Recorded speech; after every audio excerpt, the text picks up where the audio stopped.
કર્યા હોય તેને સંત છોડાવે બીજા કોઈની તાકાત નથી. પણ આ જગત એવા માર્ગે બેઠી છે દુષ્ટનો સંગ કરીને.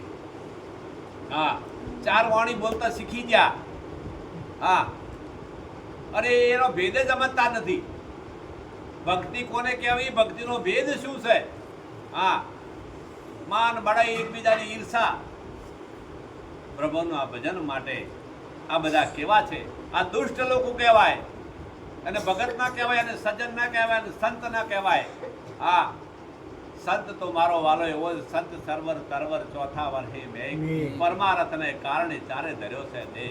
સંત તો જ્યારે વિભૂતિ પ્રગટ થઈ છે ત્યારે પરમારથ માટે અહીંયા કોઈ જોતો નથી, દેવ કે દાનવ. હા, એની દ્રષ્ટિ સમદ્રષ્ટિ છે. ગમે તે અધોગતિનો માર્ગ છે એને ઉગારવા માટેનો પ્રયત્ન સંત કરે છે. હે, સંતના કોઈ દાડો વાડા ના હોય. સંતને કોઈ દાડો વાડા ના હોય. હા, સંત કોઈ દાડો સેવક ચેલા ના કરે. સંત કોઈ દાડો ચેલા કરે ને. સંતની ભાવના ભમરી જેવી છે. કેવી છે? ભમરી જેવી. હા, અને કરી રૂપ પોતાનું રાજી થાય દુર્લભ એવા સંતને. અરે ભીતરની વાત ન કરે ત્યાં સુધી સંત નહીં.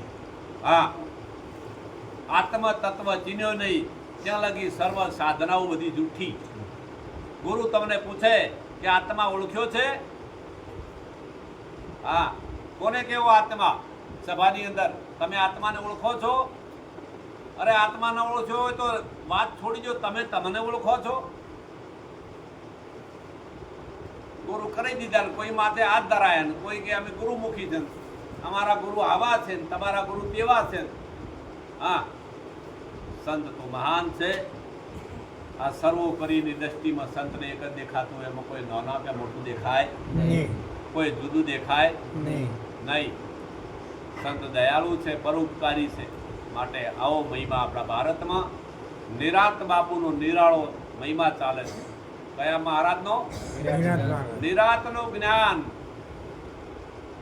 પરિપૂર્ણ. જો નિરાંતનો કોઈ સંત મળી જાય તો એનો નિવેડો કરી જાય. શું કરી જાય? નિવેડો. સદગુરુ મહારાજ